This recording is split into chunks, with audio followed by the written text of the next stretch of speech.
What is going on, guys? This is Miasin. So we got a bunch of new cards. I mean, not really that new, but relatively new-ish kind of in a way that I'm gonna try to review, as well as some deck lists from the OCG that I think we can actually learn a lot from, because it's going to be super relevant for us in the TCG very soon.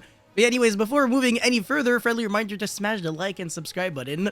You already know the drill. Thank you so much. You're the best. And now let's get right into it. So the first card, I think I reviewed these cards, but whatever. Bombing Fire Beast Bomber. Level 6 Fire Machine, 1 Machine, 1 Pyro. I've seen this before. In this card is special summon. You can destroy all monsters your opponent controls with 1900 or less attack. Yeah, I'm pretty sure I reviewed this, but yeah, it's garbage. And then for the Queen, while you have no cards in your hand and this card is in your grave, you can banish 1 dark monster from your grave, then target 1 dark monster you control that can attack directly this turn. Garbage. And then Cursed Fire King Doom Burst. It's a Fire King monster, and it's a Fiend thinking. You can only use both effects once per turn if you control... first and second. You control a Fiend Tuner, you can special summon this card from your hand. If this card is a special summon, you can target 1 face-up monster upon controls. It loses 600 attack until the end of this turn. And if this card is destroyed and sent to the grave, you can target 1 face-up monster upon controls. It loses 600 attack until the end of this turn. One of the worst cards I've ever read. Alright, fantastic. Next up, we've got Guardian of the Voiceless Voice. This card is relatively newer in a way, but I've never really made a video on it. So continuous trap card, you can only use the first and second effect of this card's name each once per turn, and cannot activate more than one in the same chain. If a non-ritual monster you control is destroyed by battle by card effect, you can special summon 1 Skull Guardian from your hand or deck. This is the original Skull Guardian, the one that doesn't do anything. 2000 attack, 2050 attack, normal monster. Actual dog shit. You can send this face-up card to the grave, then target 1 ritual monster you control. It gains attack equal to the total original of all other face-up monsters currently on the field until the end of this turn. This card completely sucks. Fantastic. And then finally, we've got some new cards from... What's the name? Infinite Forbidden. Raika no Himeja no Me. Yeah, okay. Level 4 Earth Insect. You can only use both effects once per turn. You can discard this card. Special summon 1 insect, plant, or reptile monster from your hand. That's pretty bad, not gonna lie. If this card is banished from the hand or grave, you can activate this effect during the end phase of this turn. Draw cards equal to the number of different types among insect, plant, and reptile monsters you control. That's not too bad if you can draw like a maximum of 3 cards on your end phase. Kind of reminds me of the card that like made Dragon Rulers like really insane back in the days. I forgot the name. But yeah, they were drawing like freaking 7 cards like 3 times, and then they were discarding cards because they had too much money. Yeah, this is not like the same level of brokenness. And the first effect, I really just don't like it. It's not good. Yeah, definitely not good enough. If you could at least like revive back from the grave as well, but only summon from the hand. Anyways, Raika no Kurumaka Mitsuki Nani. Link 3, Water Reptile, blah blah blah. I don't care about the zones. 2+, no shit. You can only use blah blah blah. You can banish up to 2 monsters from your grave, then target the same number of spells and traps your opponent controls. Destroy them. That is not great for a Link 3.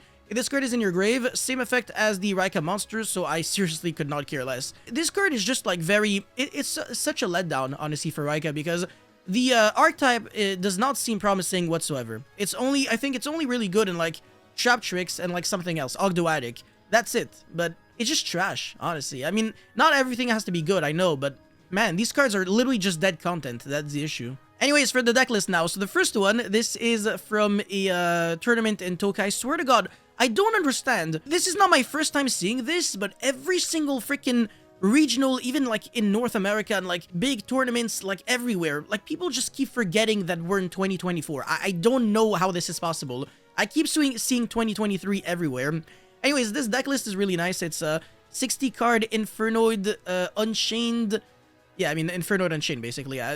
This is really just redundant information. Like, no shit is gonna play freaking Diabellstar Wanted and Original, but it is not playing any Snake Eye monsters other than Populous, which is weird because Snake Eye Ash is just such a good normal summon. But I guess when you're trying to use your normal summon on Tour Guide or, I don't know, maybe Rakea, or not really, but like kind of, or Infernoid Decatron, only playing 2 as well. Very interesting. This is very minimalistic on the Infernoid package, actually. No Antra, no Pure Mace, even though it's relatively good with the Infernoids and Snake Eye Oak, but there's no Snake Eye Oak here. I mean, it's cool. I guess if it works, but no Void Vanishment and no Void Feast. That's kind of like questionable for me. And also 9 hand traps in a 60-card deck. The mats are not really in your favor at all. If anything, Ash is the only one that makes sense because it negates Maxi, but then you might as well just not play Maxi at this point. And Droll, like, what's the purpose of Droll? Like, drolling yourself when you're getting max seed by your opponent? That seems to be, like, the only reason, really. And then everything else, I mean, kind of makes sense. 2 Bonfire with 1 Populace, that's also logical. Instant Fusion, so you can summon an Infernoid Evil and then go into, you know, whatever, like a, not really a Link one because there's none here. But yeah, if you can find a way to, like, get this in the grave without summoning from the extra deck, right? Then your Void Imagination is going to be live because Void Imagination... It's not exactly the same thing as Shuttle Fusion. Shuttle Fusion reads, when your opponent summons like a monster summon from the extra deck, you can summon, you can use like the materials from the deck. Void Imagination, similar to that, but it's if your opponent is the only one that has a monster summon from the extra deck and you don't. So yeah, if you have to like search your Void Imagination like by going into Link Rebo, it's not gonna be it's not gonna work. Anyways, now we've got Vanquish Soul because yeah, there's nothing else to review here. It's not going to be super relevant because we don't have Lawn Mowing, we only have 1 Sharvara, so who gives a shit? And also the Snake Eye engine I think will probably survive, not gonna lie. Anyways, Vanquish Soul is where I kind of get a little shocked because I've seen this before, right? Sinful Spoils Vanquish Soul. What the hell does this mean? 2 Diabell Stars, 2 Wanted, and then the trap card. There's no original. This is my first time ever seeing the freaking Wanted package and Diabell Star for setting a trap card. That's just an Omni Negate. That's it, that's all. Literally no other reason. I don't know how to feel about that. I feel like there's a lot of wasted potential. And even like as an extra engine, it just doesn't really give you enough gas because the Vanquish Soul themselves, they're just not, they just don't do enough, especially when you're only playing 1 Caesar, 1 Burger, playing Pluton as well. That's super incorrect. You might as well just play the second Xiaolong at this point. Pluton is just garbage. It's always been garbage. It's just that it was a garbage card. That was a fire monster that you could search with Horizon. That's it. It was literally the only reason why you played it. Only because of its attribute, not because of its effect. But when you have the option of Pluton or Xiaolong, and you choose Pluton over Xiaolong, like something is wrong somewhere. I don't really know how to like explain it. Anyways, the double Mad Love, I mean that's fine. And then 1 Panthera, you can just play without this card. It's not really a necessity, or you can side the 1 of. And then for the Hand Shops Double Shifter, yeah, of course, 3 Ash, and this is where it gets like unacceptable. Max C, especially in the Ghost Bell, especially in the OCG, makes 0 sense because you already have Max C as your Earth, and Ghost Bell is just such a bad card by itself. Like in the main deck at least. In the side deck it's fine, but in the main deck it's just so weak. You might as well play high impact cards that aren't necessarily like more attributes, like the 3rd Imperum, or like, I don't know, like Valor Ogre or Droll even. Something that just does something, because now we're seeing double of a bad hand shop, and then we're seeing 1 Gamma with 1 Driver. Like this also isn't an attribute, and then this is a 1 good card for 1 bad card. It's just disgusting to look at. I don't like it at all. And I'm also seeing no Continue, the Monster Reborn. I just feel like there's a lot of things that are just incorrect with this deck list. Even though the concept is interesting, that's all I'm gonna have to say. It could be like a, I don't know, revisited in order to make it a little better. Because like I said, the Sinful Spoils engine is actually pretty insane in the OCG now. Again, they have access to cards that we don't, because there's like a new chop card, the Diabell Z, etc. So yeah, it's really nice. Anyway, Standby Dragon, nothing interesting in this one, but we are seeing the Secret Village package fully, like only in the side deck, not in the main deck whatsoever, because, or rather the extra deck, but whatever, it's kind of the same. Because this guy really wanted to have the OTK package where when you get Dimensional Barrier calling Synchro, you can still make the links just like you're playing the Snake Eyes deck, and then you can kill your opponent. Because, sorry, again, your engine is just a bunch of fire monsters. And by the way, the 1 of Dino Resto Pancratops and 1 of Magnamut are just staples now. So people are playing 24, I believe, non-engine in their deck. Usually there is like 18 hand shops and then these 2 cards and then like some board breakers and something else. But yeah, we're not really seeing a lot of, I mean, we're not seeing that many board breakers. It's really especially hand shops. But for the board breakers, I guess there's Droplet, Cosmic, Duster, Heavy Storm. The fact that they can main deck this in the TCG, we're just going to be doing double Lightning Storm. There's really no reason to go 1 of Duster, 1 of Heavy Storm. Lightning Storm just at this point would probably just be better. Soul Release again, very interesting. Drytron 60 card. This is before the new support. And we can also see the inclusion of a Mechanical package. But not really, right? Because I'm not seeing a single Mechanical main deck monster. Only the 1 of Ritual. That is it. And then I can see the Quickly Spell card. So I guess this card is always a good card. And then I believe this is Water Arabesque. Or maybe it's not. Maybe this is Reflection Rondo. Hold on a second. Oh my god, they look identical, okay? But if it's Rondo, then it makes sense. Yeah, it is Reflection Rondo because you can steal a monster. So yeah, this basically adds one interruption to your field. And then you also have Vanity's Ruler that you can always turbo out. We do have 3 Herald of Orange Light in the TCG, but it's irrelevant because Ava is banned. Thank God, because Drytron is about to be really nasty in the OCG. Yeah, watch out for that deck. Again, this card should have been banned, and they have 3 Beatrice, by the way, just in case you guys didn't know, which again is very stupid. This card should very much get banned. Beatrice is like the most tolerated, ban-worthy, non-banned card that exists currently in Yu-Gi-Oh! It makes 0 sense. And then meanwhile, in the TCG, we have 0 Lawn Mowing, but this card could be a 3, and nobody would really care that much. It's really not even that insane. Like, if you have to play a 60-card deck, then you just never draw your hand traps and you're playing like a gimmicky bullshit deck. Like, obviously it's frustrating to play against, but it's not good. It's just not good enough. Like, you gotta play 40 cards with like 15 hand traps to have a chance in 2024. Yes, this is what Yu-Gi-Oh! Is turning into. I know. Anyways, more Tenpai Dragon. I think this deck started off being like a deck that just really appealed to like the casuals and just everyone who just wanted to have a little bit of fun.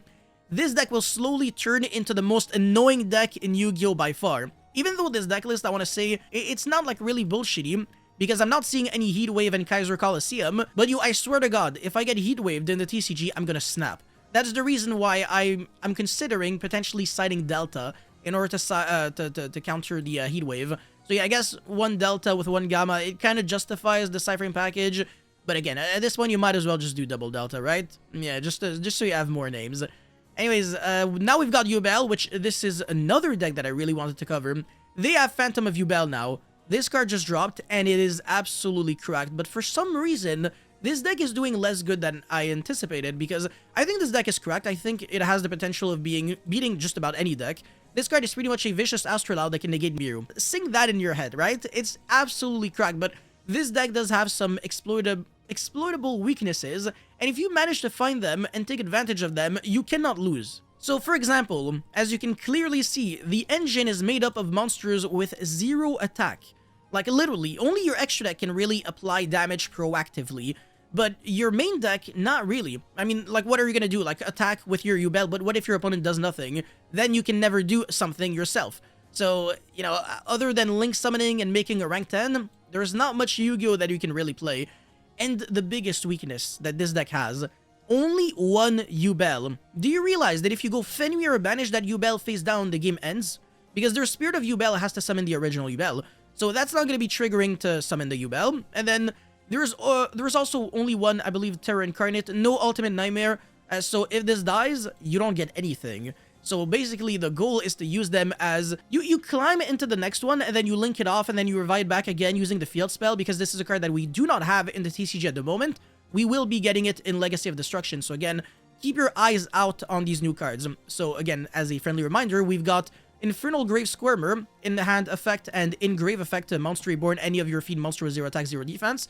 And then the Field Spell, on activation, either search your deck for a monster that mentions Ubel, I believe, or you destroy it directly from your deck, so you can destroy Spirit of Ubel and then summon Ubel. That is also absolutely cracked. And then whenever one of your Ubel is destroyed, I believe you can special summon one of your like banished or engrave or in hand Ubel monster that is 1 level higher than that Ubel that died. So yeah, it's a really nasty card at applying pressure very quickly, and it allows the deck to just keep playing the game. Even if your Samsara gets Veilored Imperm or Ashed, you can still go, okay, activate the Field Spell and follow up from there. So this deck is, shockingly enough, pretty resilient through hand traps if you play correctly.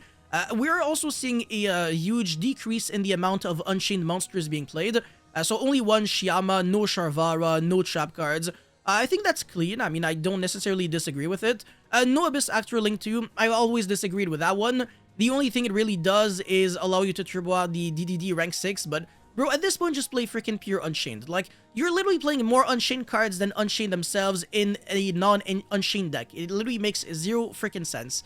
Another thing that I really wanted to mention here would be the inclusion of 2 Dark Beckoning Beasts with 3... What's the name of this card again? Spirit Gate something? I forgot, but whatever. This is the continuous spell that you search. You can search another Dark Beckoning Beast. And Dark Beckoning Beast can give you an extra normal summon for a feed monster with 0 attack and 0 defense. So the goal is to extra normal summon the Samsara Lotus, so you're basically kind of going +1. And the continuous spell, sorry, it has an effect that allows you to discard a card and then revive back one of your fiend monsters, 0 attack and 0 defense, you've got a lot of monster reborns in this deck, a huge amount. So this deck can, so this card rather, can help you play, or rather recover a little bit through Nibiru, depending on how it was used. But because of Phantom of Ubel, you were never losing to Nibiru in the first place. So one thing I can say is, well, first of all, this card is a jump promo, I believe, or a weird kind of promo. We have no idea when we're going to be getting it in the TCG. But if we get it in Legacy of Destruction, Ubel might very well be the best deck in the TCG. This deck has a remarkably good Tenpai Dragon matchup because you force them to attack you, but then you're reflecting all the damage, and because of Nightmare Pain and Ubel, your opponent basically takes double damage, because he takes the damage from Nightmare Pain and then the damage from Ubel, because he has to attack. By the time he gets to like his synchro plays and then he can start outing your stuff, it's too late. So the only way that Tenpai Dragon can really play is by playing in main phase 1. If they're playing in main phase 1, they're just playing a bad deck, because Tenpai Dragon is a battle phase, go second, OTK, kill you kind of deck. So they're just not going to be doing that much. So you can take advantage of their flaw and kind of play from there. The only issue is, are you strong enough, are you resilient enough to play through their board breakers and hand traps? If the answer is no, then it's going to be a different story. If you get hit by Lightning Storm for attack position monsters, I mean, your Ubel just floats, or you're summoning another one. And if you get Lightning Storm for back row, you still keep your Ubel on the field. So it's also not too bad, right? So you don't really lose to one Lightning Storm. You can definitely play through one Veiler because you can still go Field Spell, Destroy, and then keep playing from there. You can play through an Ash, again, using the Field Spell. This card is just cracked. If I could play like 12 copies of Field Spell, I actually would. And even Nightmare Pain is a card that allows you to give you an extra layer of play. It's kind of like a Draconic Diagram, so yeah, you got like 2 continuous spells that are really good, and also I believe you can recur back. This card has to have like some weird effect. Hold on a second. Spirit. Yeah, opening of the Spirit Gates. There we go. Once per turn, if you control a level 10 monster, you can add 1 continuous spell from your graveyard to your hand. This card can recur back Nightmare Pain from the grave to the hand if you control Ubel or Spirit of Ubel. That is like really, really nice, weird inherent synergy. Even though it's actually not weird because Ubel in Yu-Gi-Oh! GX was kind of like the character to kind of like have like a huge correlation with the Sacred Beast. There we go. So yeah, all of this makes sense. Like, this is a real anime deck, except for the one of Shiyama and all the hand shops. So in other words, 50% of the deck makes no sense, and Ubel would not approve. Farking, nobody cares about that, and also the deck is going to change just a little bit, not even that much. This guy is deck building very similarly to how we do it in the TCG. 3 Diabellstar, 3 Wanted. Thank you so much, you are the best, I appreciate you. But then we're seeing 0 1-for-1, and we're seeing Dramatic Chase instead with no Chap card, no Silvera. That makes 0 sense. I disapprove. Anyways, this one is in Malaysia. The pure Snake Eye deck list, not too interesting, but Birch is slowly but surely turning it into a staple. Kikinagashi Fucho in the extra deck so that we can survive through Tenpai Dragon's Onslaught, because this is unaffected by card effects, and you can detach 2 materials to make it indestructible by battle. So if they don't have a Kaiju or Santa Claus, they are not killing you, and then next turn, you kill them. This is how it works. And also, great option under Shifter. Code Talker, they have 1 circular, so there's no reason to look at it, and also 2 guys are Coliseum. Singapore now, okay, Voice is Voice, nothing really worth looking into. A lot of people are wondering if the new continuous spell card is going to change everything, and the answer is no, it doesn't change that much. It's a good card, but it's not an insane card. So, yeah, don't go thinking that Voice is Voice is going to go from tier 1 to tier -1 just with 1 new card. It doesn't suck, though. It's a great card, don't get me wrong, but it's not good enough to really make the deck just randomly beat all the fire decks out of nowhere. It can still beat the fire decks, but, again, you will have, yeah, you're going to have to require, like, either going first or going second with hand traps or board breakers.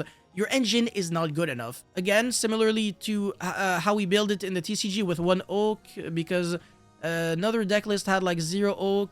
What the? I'm already lost. Yeah, this one had no Oak. This makes no sense. But yeah, thank God you're playing Oak, but not thank God that you're playing Dramatic Chase, Silvera, and actually no, the rest is fine. Yeah. Oh, and 1-for-1. Oh, there we go. Not too bad. Okay, the extra deck a little bit all over the place. I don't remember the last time I saw Zeus in a Farking deck list, but okay. And then Anima as well. Okay, yeah, definitely very interesting. And the rest is fine. Okay, this is where I'm gonna have to pause. Okay, so first of all, what the hell? And second of all, bruh. I want to say this is the peak of Yu-Gi-Oh! In terms of like interaction back and forth and just having fun and playing whatever the hell you want. It looks really janky, it looks like it makes no sense, but it's actually really clean when I think about it. It's not a stun deck because you're not trying to like floodgate the shit out of your opponent. There's not a single continuous trap card in this whole deck list. Not a single one. The only floodgate E cards I can see are Different Dimension Ground and Dimensional Barrier, but they're in the side deck, not in the main deck. I guess you can kind of say Karma Cannon is a little bit of a floodgate, but it doesn't linger, and also Rumpel Toyfell, the Black Gold Laughs, but everything else, I mean, it's just like a one-for-one trade. This is honestly pretty much the exact same thing as we saw from 2016? Man, good old Paleozoic. I'm sure Joshua Schmidt would look at this and it would just make his day. But yeah, this deck is honestly beautiful. If it existed in the TCG, it would definitely be, you know, like worth looking into, at least just for fun. But yo, they have 3 Card of Demise and 2 Lawn Mowing and 3 Reasoning. And I think everything else we have... let's see. Yeah, I'm pretty sure we have all these cards. Yeah, so there's pretty much no difference. But yeah, man, this deck list is also playing freaking 3 Morella and 3 Lee and Shoila. That is insane. And 3 Rise to Full Heights, 3 Waboku, which is not good against Tenpai Dragon, by the way. Against Tenpai Dragon, you want to play Thunder of Ruler or Threatening Roar. You don't want them to attack you, because if they attack you, they can still use their graveyard effects of the level 7 and 10 Synchro monsters to break your board. So your Waboku doesn't protect you from anything, actually. You're still losing all of your monsters from card effects. And also you're losing your back row, and your opponent is making a board on your ass. You don't want that. A Threatening Roar prevents them from attacking in the first place. So the Threatening Roar is insane, but... sorry, what's the name of the card? Thunder of Ruler is the superior option, because during your opponent's standby phase, you use it, and then your opponent skips his battle phase. So in other words, Thunder of Ruler is a card that also protects you from Evenly Matched, because without a battle phase, you can't use this card. So yeah, this is the card that people should be playing. They're playing Waboku. That is, again, wrong. You don't do that. If you really want to optimize this deck, do as I say. Accumulated Fortune, I believe if you go on Chilling 4, you draw 2 cards. I think that is what the card does. I could be wrong. Yeah, actually, I was right. Oh, that's cute. You cannot use multiple accumulated fortune in the same chain, I believe, though. That is the one drawback of this card. But yeah, no, absolutely beautiful deck list. Not a single Toad in the extra deck. Yeah, okay. Yes, what the hell? Okay, this is the weirdest extra deck I've ever seen in my life, actually. I think this guy is just a guy who probably took, like, a huge hiatus from Yu-Gi-Oh! And then he came back and he was like, you know what? I'm just gonna play whatever the hell I want. So yeah, we're seeing 0 hand traps, 0 board breakers, just pure traps, pure interaction, no floodgates either. This is the definition of a Chad. So you guys let me know how much you like this deck list in the comment section, because honestly, this is one of the most beautiful things I've seen in a hot minute. And yeah, if this video gets 1,000 likes, I'm gonna be making a live stream of me playing this deck. So yeah, you definitely don't want to miss this out. But yeah, anyways, pure Snake Egg again, nobody cares. Pure Snake Egg again, nobody cares, but there's 3 Power Elixir. That's interesting, but it's not. This deck list is garbage because there's Double Island and Skyburn. Way too many Fire King cards. This is unacceptable. And 3 Kirins. That's way too much. Like, people have to stop thinking that the Fire King cards are the reason why this deck is good. It's not. Snake Eye cards carry. And again, no Oak either. This is super unacceptable. The rest is also kind of fine. Ritual Beast, this deck is broken, but it does have some flaws. Nibiru is one of them, kind of evenly as insane as well. Lightning Storm Duster, depends on how they play, but people are only playing 1 Steeds now, so they might try to summon Ulti Gaia Pelio, but I don't think so. I think the play is the Link 4 and the Steeds, and maybe something else, I don't know. Well, I mean, technically, the deck can just also end on IP into SP, so yeah, you can kind of do whatever the hell you want. Mechanical Infernoble. A friendly reminder that this deck does not exist in the TCG, so we don't have to worry about that. There is no Isolde, so without Isolde, all of this is irrelevant, right? Normal Summon Connector, Summon Dolphin. Link into SP Pass or IP Pass. Nice deck, Bernard. Tenpai Dragon again. Retaliating Sea in the main deck. Thank you. I've been talking about that. I will be making a video solely on this card, by the way. It's actually the nuts. Yeah, very, very good card. Especially against the fire decks. The use original, Chain Retaliating Sea, it's game, bruv. And then Chaos Hunter and Shifter, because I want you to not banish, but I also want you to banish cards, you know? Like, I don't know. Like, I don't know what we want to do, you know? Like, you choose the restaurant, but at the same time, like, don't choose something that I don't like. But at the same time, like, I'll never tell you what I like, you know? This is those kinds of vibes. Like, you're not allowed to turn left, but like you have to turn left at the same time. Okay, Tenpai Dragon again, I don't care. Runic Stun, I hate this deck, it's dog shit, and it's annoying as hell. Double Synchro Zone and double Tikaboo, haha, I see you. No goes in match, and yeah, only one skill drain. You know what? I'm trying to live in the OCG. Never mind, they have 3 card of Demise and 2 Kaiser Coliseum. Imagine, bro, this looks so freaking disgusting. Yeah, okay, even more Floodgates, even more trap cards. Freaking Dark Bribe. When's the last time you saw Dark Bribe in a non-bullshit deck? Like, literally never. Every single deck that plays Dark Bribe is always annoying as hell. Every single time. And his voice again, Snake Eye again. Tenpai Dragon with Ghost Reaper in the main deck. This is very ugly to look at. This card's honestly trash. And also Typhoon. This is such an interesting card. It is not bad at all. I could consider myself playing this card, at least in the side deck in the near future, because even right now it's a good card, but in the main deck, I think this is a bold move. It makes sense against a few decks, but it always also involves like your opponent misplaying to a certain degree. And I call it misplaying, but at the same time, like, how the hell can you predict that your opponent is playing Typhoon, right? Like, it's, oh yeah, I'll activate my continue spell first, and then I'll use something else, and oh, you're chaining Typhoon to my first one. Okay, shit, I shouldn't have done that. Yeah, but I mean, like, this is the only way you get punished, if your opponent is randomly playing Typhoon. If people start playing this, then you really have to watch out. Like, if you activate your field spell, don't use another card for no reason. You, like, use your field spell and then use its effect, and then you can do whatever the hell you want. But yeah, the order is quite relevant, and you don't want to place cards on the field for no reason either, because it's gonna start triggering its in-hand, well, I mean, its ability to be used from the hand, because, again, this is one of those hand traps. And yeah, even more bullshitty going first cards in the side. This is exactly what I don't want to see. 3 Kaiser Coliseum and 3 Heatwave with Fairy Tail Snow, and Nirvana High Paladin with Secret Village of the Spellcasters. I literally know this deck by heart now. It's everybody does the exact same thing. Eradicator Virus in the side deck, very interesting. You can't search it, you gotta sack it. And the only targets are Magnamut and Cyrus Quantum Dragon, I believe. Yeah, literally nothing else. I mean, I can't see anything else. I think Phantasma has 2400 attack. So yeah, good luck getting there. It looks honestly really hard to do. By the way, the reason why Cyrus Quantum Dragon is here is because it is an out to Ubel. You just attack and then bounce back the Ubel and then attack again. It should be that. And also it has some other decent applications. His voice again, and that's pretty much it. Not too bad, actually. A lot of cool deck list from pretty much everywhere around the OCG, so Singapore, Malaysia, as well as Tokai. Anyways, thank you guys so much for watching. Don't forget to like and subscribe, and I'll see you guys very soon. Peace.